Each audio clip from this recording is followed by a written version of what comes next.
Israel কি টের পাচ্ছে যে তাদের প্রধানমন্ত্রীর কারণে তাদের সমস্যা ক্রমাগত বাড়ছে? দেশটির ঘাতক বাহিনী গাজা ও লেবাননে মারাত্মক যুদ্ধ চালাচ্ছে। হেগের আন্তর্জাতিক অপরাধ আদালত ইসরায়েলের প্রধানমন্ত্রী ও সাবেক প্রতিরক্ষামন্ত্রী ইয়োভ গ্যালান্টের বিরুদ্ধে গত ২১ নভেম্বর গ্রেপ্তারি পরোয়ানা জারি করেছে। ইসরায়েল এবং তার মিত্ররা ইসরায়েলের প্রধানমন্ত্রী বেনিয়ামিন নেতানিয়াহুর বিরুদ্ধে গ্রেপ্তারি পরোয়ানা জারি করার আন্তর্জাতিক অপরাধ আদালতের সিদ্ধান্তের নিন্দা করেছে।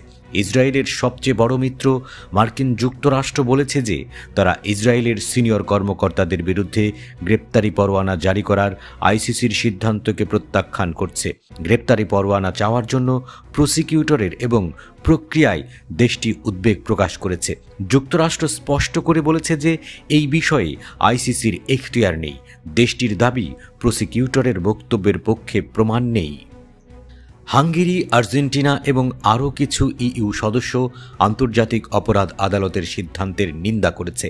হাঙ্গেরি আইসিসির নিন্দা করে বলেছে, আন্তর্জাতিক অপরাধ আদালতের গ্রেপ্তারি পরোয়ানা লজ্জাজনক এবং অযৌক্তিক। ইইউ পররাষ্ট্রনীতির প্রধান জোসেফ বোরেল বলেছেন, আইসিসির পরোয়ানা রাজনৈতিক সিদ্ধান্ত নয়, এটি আন্তর্জাতিক বিচার আদালতের সিদ্ধান্ত এবং আদালতের সিদ্ধান্তকে সম্মান ও বাস্তবায়ন করতে হবে। আদালতের সমস্ত রাষ্ট্রপক্ষ, যার মধ্যে ইউরোপীয় ইউনিয়নের সমস্ত সদস্য অন্তর্ভুক্ত রয়েছে, তারা এই আদালতের সিদ্ধান্ত বাস্তবায়ন করতে বাধ্য বলে জানিয়েছেন জোসেফ বোরেল।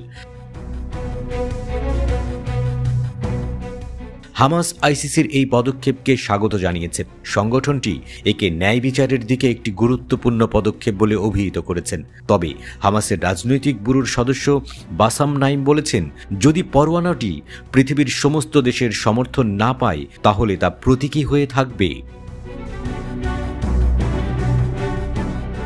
ফিলিস্তিনি কর্তৃপক্ষ বলেছে যে আইসিসির সিদ্ধান্ত আন্তর্জাতিক আইন এবং এর প্রতিষ্ঠানের প্রতি আশা ও আস্থার প্রতিনিধিত্ব করে। ফ্রান্স, বেলজিয়াম, নেদারল্যান্ডস এবং তুরস্কের মতো নেটো সদস্যসহ কয়েকটি রাষ্ট্র এবং বিভিন্ন মানবাধিকার গোষ্ঠী আইসিসির রায় বহাল রাখার প্রতিশ্রুতি দিয়েছে।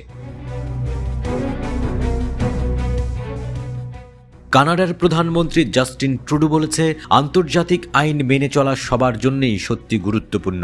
কানাডা আন্তর্জাতিক আদালতের রায় মেনে চলবে বলে তিনি জানিয়েছেন। ফরাসি পররাষ্ট্র মন্ত্রণালয় জানিয়েছে, ফ্রান্স আইসিসির আইন অনুযায়ী কাজ করবে। ইতালির পররাষ্ট্রমন্ত্রী আন্তোনিও তাজানি বলেছেন, ইতালি তার মিত্রদের সাথে বিবেচনা করবে যে কিভাবে সিদ্ধান্তের ব্যাখ্যা করা যায় এবং একসাথে কাজ করা যায়। দেশটি আইসিসিকে সমর্থন জানিয়ে বলেছে, আদালতকে অবশ্যই আইনি ভূমিকা পালন করতে হবে, রাজনৈতিক ভূমিকা নয়। দক্ষিণ আফ্রিকা আন্তর্জাতিক আইনের প্রতি তার প্রতিশ্রুতি পুনর্ব্যক্ত করেছে। তুরস্ক বলেছে, গণহত্যার শাস্তি দেওয়ার জন্য আন্তর্জাতিক আইন যেন তার সমস্ত প্রতিষ্ঠান এবং নিয়মাবলী সহ বাস্তবায়িত হয় তা নিশ্চিত করতে দেশটি কাজ চালিয়ে যাবে। এটি কেবল গণহত্যার শিকার ফিলিস্তিনিদের জন্য নয়, বরং সমস্ত নিপীড়িত জাতি এবং ভবিষ্যৎ প্রজন্মের প্রতি বাধ্যবাধকতা বলে জানিয়েছেন তুর্কি পররাষ্ট্রমন্ত্রী হাকান ফিদান।